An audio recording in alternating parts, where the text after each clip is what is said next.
السلام علیکم dear students, I am Mazhar Iqbal, lecturer history, government Islamia college Chiniot. امید کرتا ہوں کہ آپ خیریت سے ہوں گے۔ ڈیئر اسٹوڈنٹس، آج کا جو ہمارا ٹاپک ہے وہ 14 اگست کے حوالے سے ہے، آزادی کے حوالے سے۔ آزادی کی اہمیت و ضرورت۔ آزادی کی اہمیت سے کسی ذی شعور کو انکار نہیں۔ ہر انسان چاہتا ہے کہ وہ آزاد ہو۔ ہر قبیلہ، ہر قوم، ہر مذہب کے پیروکار چاہتے ہیں کہ وہ آزادی سے اپنے مذہب، اپنی ثقافت اور اپنے رسم و رواج کے مطابق زندگی گزار سکیں۔ اس آزادی کے حصول کے لیے قومیں کسی قربانی سے دریغ نہیں کرتیں۔ آزادی کی اہمیت سے کوئی بھی انکار نہیں کر سکتا اور نہ کیا جا سکتا ہے۔ دنیا کے جن خطوں میں لوگ غلامی کی زنجیروں میں جکڑے ہوئے ہیں، انہیں یہ آزادی کی قدر و قیمت کا سب سے زیادہ اندازہ ہوگا۔ فلسطین، کشمیر سمیت دنیا کے دیگر حصوں میں غلامی اور ریاستی جبر کا شکار قومیں آزادی کے لیے سراپا احتجاج ہیں اور آزاد وطن کے لیے جانوں کا نذرانہ پیش کر رہے ہیں۔ کشمیر کے مسلمان بھارتی افواج اور حکومت کے جبر و استحصال کے باوجود آزادی کی تحریک کے لیے برسر پیکار ہیں۔ یہ بات دنیا جانتی ہے کہ کشمیریوں کی آزادی میں بھارتی قدغن اور جبر شامل ہے۔ مملکت خداداد پاکستان کا شمار دنیا کے آزاد اور اسلامی فلاحی ریاستوں میں ہوتا ہے۔ ہمارے ملک کی عوام کو جس قدر آزادی حاصل ہے، اس کی مثال نہیں ملتی۔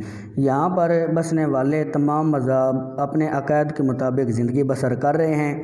کہیں پر ریاستی جبر یا آزادی چھیننے کا تصور نہیں ہے، جبکہ ہمسایہ ملک بھارت کی بات کی جائے تو وہاں پر ہر طبقہ فکر کے لوگوں پر غلامی کا طوق سوار ہے۔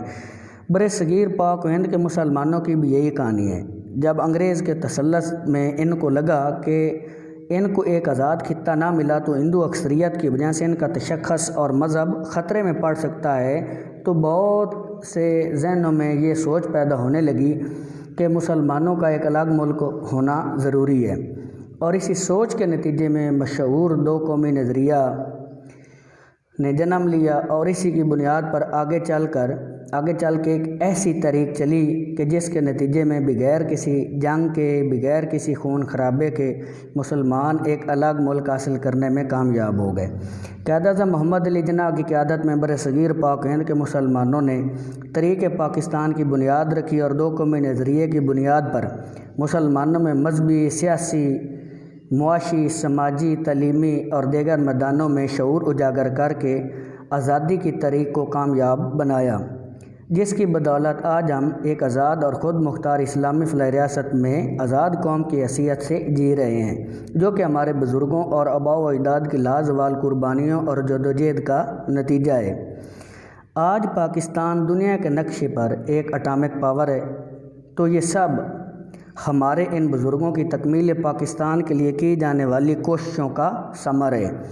تحریک آزادی میں شاعر مشرق علامہ محمد اقبال نے اپنے انقلابی اشعار کے ذریعے برصغیر کے مسلمانوں کو خواب غفلت سے جگایا۔ علامہ اقبال نے آزادی کا جو خواب دیکھا تھا وہ قائد-اعظم محمد علی جناح نے تعبیر کر کے دکھایا۔ سر سید احمد خان، لیاقت علی خان، مولانا الطاف حسین علی، نواب محسن الملک، مولانا ابراہیم ذوق، چودھری رحمت علی، مادر ملت محترمہ فاطمہ جناح، مولانا ظفر علی خان اور دیگر جیسے عظیم رہنماؤں نے تحریک پاکستان میں قائد-اعظم محمد علی جناح کا بھرپور ساتھ دیا۔ ان بزرگوں کی انتھک کوششوں سے ہی قیام پاکستان ممکن ہوا۔ قیام پاکستان کے دوران ہمارے بزرگوں، جوانوں، ماؤں، بہنوں نے جو قربانیاں دیں، ان کی بدولت سے آج پاکستان دنیا کے نقشے پر ایک آزاد مملکت کی حیثیت سے ابھر رہا ہے۔ جن نامساعد حالات میں برصغیر کے مسلمانوں نے قائد-اعظم کی قیادت میں پاکستان ہجرت کی، وہ انتہائی کٹھن اور دل خراش منظر تھا۔ گھر بار، خاندان، اپنی جمع پونجی اور مال و اسباب چھوڑ کر مسلمانوں نے ہجرت کی تو ہندو مسلمانوں کے راستے میں رکاوٹ بن گئے اور مسلمانوں پر طرح طرح کے ظلم کے پہاڑ ڈھائے گئے۔ ہزاروں خاندان اجڑ گئے، گھر بار لٹ گیا، مگر مسلمان اپنے موقف سے پیچھے نہیں ہٹے۔ خون کی ندیاں بہائی گئیں، ہندوؤں، سکھوں اور انگریزوں نے مل کر مسلمانوں پر شب خون مارا، لیکن پھر بھی مسلمان ثابت قدم رہے۔ ہمارے ان بزرگوں اور شہداء کے لہو کی وجہ سے آخرکار 14 اگست 1947 کو دنیا کے نقشے پر پاکستان کا قیام عمل میں آیا۔ اگرچہ کہ پاکستان بن جانے کی جدوجہد زیادہ تر پرامن ہی رہی، لیکن آزادی نے اپنا خراج لینا ہی تھا، جو کہ قیام پاکستان کے فوری بعد کے فسادات کی شکل میں سامنے آیا، جس میں لاکھوں مردوں، عورتوں، بچوں، بوڑھوں نے اپنی جانیں لٹائیں۔ لیکن اس خون اشام فساد کے باوجود پاکستان کا بن جانا ایک حقیقت تھی جو کہ اب سامنے آ چکی تھی، اور اس کو روکنا یا واپس کرنا ممکن نہ تھا۔ کچھ لوگوں کے خیال میں منزل ہمیں مل چکی تھی، لیکن میرے خیال سے وہ صرف ایک سفر کا آغاز تھا جس کی منزل ابھی بہت دور تھی، کیونکہ جب تک قیام پاکستان کے مقاصد کو پورا نہیں کیا جاتا، اس وقت تک آزادی کی اہمیت سوائے ایک زمین کے ٹکڑے کے اصول کے سوا کچھ نہیں ہے۔ یہاں سوال یہ پیدا ہوتا ہے کہ آخر قیام پاکستان کے وہ کون سے مقاصد تھے جو کہ قیام پاکستان کے قائم ہونے کے باوجود بھی ابھی تک پورے نہ ہوئے تھے؟ اس سوال کا سب سے موزوں جواب بذات خود قرارداد پاکستان اور دو قومی نظریے کی شکل میں موجود ہے، یعنی کہ ایک ایسا ملک بنایا جائے جو کہ اسلام کے نام پہ ہو اور اس میں ایک اسلامی فلاحی مملکت قائم ہو۔ افسوس کی بات یہ ہے کہ قیام پاکستان کے ابتدائی سالوں سے ہی ہم اپنی اس منزل سے بھٹک چکے تھے۔ نام کی حد تک اسلامی جمہوریہ پاکستان تو کہلوا لیا گیا، لیکن عملی شکل میں اسلامی اور جمہوری مملکت کا خواب کبھی بھی شرمندہ تعبیر نہ ہو سکا۔ اسلامی سلطنت کیسی ہونی چاہیے؟ اس سوال کا جواب چاہیے ہو تو تاریخ کے ایک گوشے پر نظر دوڑائیے، جہاں حضرت عمر بن خطاب رضی اللہ تعالیٰ عنہ خلیفہ بن کے فرما رہے ہیں کہ اگر دریائے فرات کے کنارے ایک کتا بھی پیاسا مر گیا تو اس کی ذمہ داری مجھ پر ہوگی۔ اور گزشتہ 73 سالوں میں ہمارے یہاں جو حالت رہی ہے، اس کو دیکھ کے آپ بخوبی موازنہ کر سکتے ہیں کہ ہم اسلامی فلاحی مملکت کی عملی شکل سے کتنے دور ہیں۔ اور جہاں تک جمہوری مملکت کی بات ہے تو وہ الگ سے ایک داستان غم ہے۔ ہمارا آدھے سے زیادہ دور فوجی آمروں کے زیر تسلط گزرا ہے، اور جب یہ ملک فوجی امریت کے پنجے سے نکلا تو فیوڈل لارڈ خاندانی شخصی امریت کے ہتھے چڑھ گیا۔ بدنصیبی یہ رہی کہ جن سے آزادی کے لیے یہ سب جدوجہد کی گئی، آج بھی ملک میں زیادہ تر قوانین انہی کے بنائے ہوئے چل رہے ہیں، انہی کی زبان پڑھائی اور بولی جا رہی ہے، اور انہی کا بنائے ہوا دفتری نظام چل رہا ہے۔ بس فرق صرف اتنا پڑا ہے کہ گورے بابوؤں کی جگہ دیسی بابوؤں نے لے لی ہے، لیکن باقی نظام جوں کا توں قائم ہے۔ اس کی سب سے بڑی اور المناک مثال ہمیں جاگیردارانہ نظام کی شکل میں ملتی ہے۔ آزادی سے پہلے جن کے پاس جاگیریں تھیں وہ ویسے کہ ویسے ہی ان کے پاس رہیں اور ان پر وہ قابض رہے، حالانکہ یہ تو بالکل سامنے کی بات تھی کہ آزادی سے پہلے انگریز نے جن کو بھی زمینوں اور جگیروں سے نوازا ہوگا وہ اس کے اپنے پٹھو اور وفادار ہوں گے، لیکن اس حقیقت کے باوجود بھی اس نظام کو بدلنے کی کوشش بھی نہ کی گئی۔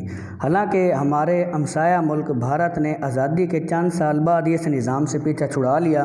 اس انقلابی اقدام کے فوائد ایک نسل کے بعد سامنے آنا شروع ہو گئے۔ جب ان کی مڈل کلاس کی پڑھی لکھی اولاد جوان ہوئی تو آئی ٹی، انجینئرنگ اور ٹیکنیکل شعبے میں مہارت کی وجہ سے ان کی انڈسٹری بھی ترقی کر گئی، اور یہی پڑھے لکھے لوگ باہر جا کے بھی ملکی معیشت اور امیج میں بہتری کا باعث بنے، جبکہ اس کے برعکس ہم ابھی بھی اسی جاگیرداری نظام کی وجہ سے اسی حال میں، اس کی وجہ سے نہ ہماری زراعت ترقی کر سکی ہے اور نہ صنعت، اور اس کے نتیجے میں ملک کی معاشی حالت ایسی ابتر ہوتی چلی گئی ہے کہ جس سے لڑ جھگڑ کے ہم نے آزادی حاصل کی، آج اپنا بجٹ چلانے کے لیے انہی کی امداد لینا پڑ رہی ہے۔ یہ داستان غم تو بڑی طویل و عریض ہے، جس پر بے شمار بولا جا سکتا ہے اور لکھا بھی جا سکتا ہے، لیکن مختصراً عرض ہے کہ جب تک ہم اپنی آزادی کے مقاصد کو پورا نہیں کر لیتے، اس وقت تک آزاد ملک کا اصول ایک جزوی کامیابی کے سوا کچھ نہیں۔ اگرچہ یہ لگتا ہے کہ ہمیں بہت دیر ہو چکی ہے، لیکن سچ یہ ہے کہ ابھی بھی ہم اپنے آپ کو سیدھی راہ پہ چلانا شروع کر دیں تو وہ وقت زیادہ دور نہیں جب ہمارا ملک بھی قائد اعظم اور علامہ اقبال کے خوابوں جیسا ملک بن جائے گا۔ اس کے ساتھ ساتھ ہمیں اپنے بزرگوں اور کیا ہمیں پاکستان کے شہداؤں کی قدر کرنی چاہیے جن کی عظیم قربانیوں اور جدوجہد کی بدولت آج ہم آزاد وطن میں زندگی بسر کر رہے ہیں، اور ہمیں اپنے شہیدوں، غازیوں اور بزرگوں کی قربانیوں کو یاد رکھنے کی ضرورت ہے، کیونکہ جو قومیں اپنے شہداء کو نہیں بھولتی وہ ہمیشہ تاریخ میں زندہ و جاوید رہتی ہیں۔ آزادی کا مطلب ہر شخص کو کھلی فضا میں سانس لینے کا حق ہے۔ آزادی ایک بے شمار نعمت، قدرت کا بیاد انمول تحفہ اور زندگی جینے کا اصل احساس ہے۔ اس کے برعکس غلامی و عبودیت ایک فطری برائی، کربناک اذیت، خوفناک زنجیر ہے۔ اس بات سے کسی کو انکار نہیں کہ جس طرح معاشرے میں شخصی آزادی نہایت اہم ہے، اس سے کہیں زیادہ اجتماعی آزادی کی اہمیت و ضرورت ہے، یا یوں کہیے کہ آزادی ایک عظیم نعمت ہے، اس سے بڑھ کر دنیا میں کوئی چیز نہیں، اور اس کی حفاظت ہماری اجتماعی اور قومی ذمہ داری ہے۔ یوم آزادی ایک خاص اہمیت کا حامل اور حب الوطنی کے جذبے سے بھرپور ایک خاص دن ہے۔ برطانوی تسلط سے آزادی ایک طویل جدوجہد کے بعد حاصل کی گئی تھی۔ 14 اگست ملک کے یوم آزادی کے طور پر ہی نہیں بلکہ اس اجتماعی جذبے کو یاد کرنے کے لیے منایا جاتا ہے۔ پاکستان کی 22 کروڑ عوام کو سوچنا چاہیے کہ جشن آزادی محض ایک رسم کا نام نہیں ہے، بلکہ آزادی کے بعد اب تک ہم نے کیا کھویا اور کیا پایا، اپنی قومی پیش رفت، قومی ترقی، بہبود کی رفتار، آزادی کے ممنوع ثمرات، فرقہ وارانہ ہم آہنگی اور مملکت کی سالمیت کی بقا کے سلسلے میں اپنی کاوشوں کے محاسبے کا نام ہے۔ یوم آزادی دراصل خود احتسابی کا دن ہے، اور آج ہم سب یہ عہد کریں کہ جس طرح سب نے مل کر ملک کی آزادی حاصل کی، اسی جذبے سے سرشار ہو کر ہم پاکستان کو ایک عظیم ملک بنائیں گے۔ تو میں آخر پر احمد ندیم قاسمی کے 2 اشعار کے ساتھ جو ہے وہ اجازت چاہوں گا۔ خدا کرے میری ارض پاک پر اترے وہ فصل گل جسے اندیشہ زوال نہ ہو، یہاں جو پھول کھلے وہ کھلا رہے برسوں، یہاں خزاں کو گزرنے کی بھی مجال نہ ہو۔ پاکستان زندہ باد، پاکستان پائندہ باد۔ بہت شکریہ، تھینک یو سو مچ۔